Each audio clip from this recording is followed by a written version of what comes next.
হ্যাঁ, একটা জায়গায় একটু আমি ভয় পাইছি। একটা খবর ভিতরে আমি একটা যখন লাস্ট আমি দেখাইছি, সেখানে মেকআপটা এত ছিল যে আসলে মারা গেলে হুম মাটির নিচে থাকলে কি হয়, কি হয় হয়।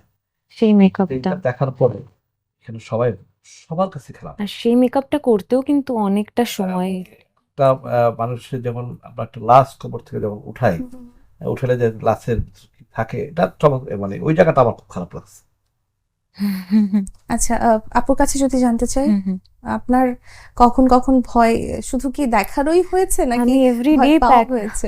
এভরিডে প্যাকআপের পর যখন রুমে যেতাম আর মেকআপ, যে ভৌতিক বিকট মেকআপটা ছিল, তুলতাম, আমি খুব ভয় পেয়ে যেতাম নিজেকে দেখে। আচ্ছা। খুবই ভয় পেয়ে যেতাম। আর মানে কিছু পিকচার আছে আমার কাছে ফোনে এখনো, যখন সোয়াইপ করতে করতে দেখি আমি হুম, হুম, ভয় পেয়ে যাই যে ও মাই গড, এটা কি করেছিলাম ওই টাইমে।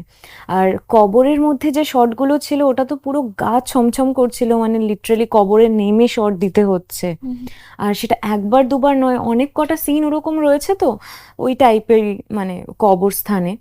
তো খুবই একটা ভয়ের মধ্যে ছিলাম। আচ্ছা। এমন এমন দুর্গম জায়গায় শুট হয়েছে, আহ, ধরুন মানে পাহাড়ের একটা দিকে আমি শট দিচ্ছি, আরেকটা দিকে পুরো টিম, এদিকে হাওয়া আসছে, কবর, মানে সব মিলিয়ে না, মানে আমি একা যে দাঁড়িয়ে আছি আমার ফিল হচ্ছে যে পাশে কেউ নেই তো, আমাকে কবরে ঢুকতে হবে, মানে আমি পুরো ঢুকে গেছিলাম পুরো ওই ক্যারেক্টারটার মধ্যে।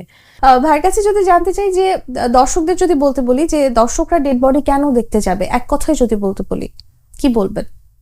দর্শকরা একটা ভালো গল্প দেখতে যাবে এবং ভালো মেকিং দেখতে যাবে, এবং আমরা যে পারি তার প্রুফ দর্শকরা দিবে। তো আপনার কাছে কি মনে হয়, এটা কি ইন্ডাস্ট্রির জন্য আত্মঘাতী বলে কি আপনি মনে করছেন? অবশ্যই।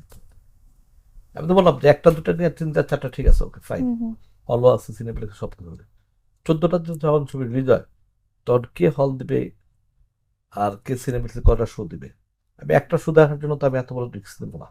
হুম, হুম, হুম। আমার তো এক্সপেন্সিভ, আমি তো ভালো ছবি বানাইছি, তা আমি ভাগে একটা শো পাবো, সিনেপ্লেক্সে আমি দেবো না। কষ্টের বিনিময়ে ওখানে অনেক কষ্ট করে মানুষ মারা সবকিছু নিয়ে যায়। আসলাম, সেখানে আমি বাংলা ছবি দিয়ে দিব তরকারি বেচার মতো, সেই ছবি আমি বানাই। হুম, হুম। খুব আচ্ছা। কষ্ট হয়েছে ওই জায়গাটা আমাদের শুটিং করতে।